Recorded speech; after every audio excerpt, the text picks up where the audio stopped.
అంటే ఇలా రేవంత్ రెడ్డి విద్యాశాఖ మంత్రిగా ఉన్నాడు. రేవంత్ రెడ్డి మాట్లాడితే బూతులు మాట్లాడుతున్నాడు. నువ్వే ఈ రాష్ట్రానికి విద్యాశాఖ మంత్రివి, నువ్వే ఈ రాష్ట్రానికి ముఖ్యమంత్రివి. గా అనాథ పిల్లలు, ఈ అర్బన్ రెసిడెన్షియల్ స్కూల్ అంటే బ్రిడ్జ్ స్కూల్లో ఉండే పిల్లలు అనాథ పిల్లలు, ముఖ్యంగా తల్లి తండ్రి లేని పిల్లలు. ఈ అనాథ పిల్లలు మాట్లాడుతున్నాడు.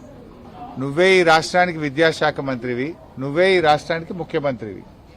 గా అనాథ పిల్లలు, ఈ అర్బన్ రెసిడెన్షియల్ స్కూల్ అంటే బ్రిడ్జ్ స్కూల్లో ఉండే పిల్లలు అనాథ పిల్లలు, ముఖ్యంగా తల్లి తండ్రి లేని పిల్లలు.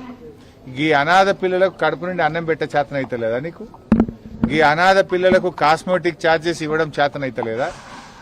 మాటలు పెద్ద పెద్దగా మాట్లాడతావు కదా. నేను చెట్టుకు కట్టేసి లాగులో తొండలు జొరగొడితే అప్పుడు అర్థమవుతుంది నీకు. ఈ అనాథ పిల్లలకు కూడా అన్నం పెట్టని రేవంత్ రెడ్డిని కొరడా దెబ్బలు కొట్టినా తక్కువే, చెట్టుకు కట్టేసి లాగులో తొండలు జొరగొట్టినా తక్కువే. నీకే మాట్లాడొస్తుందా? మాకు మాట్లాడరాదా?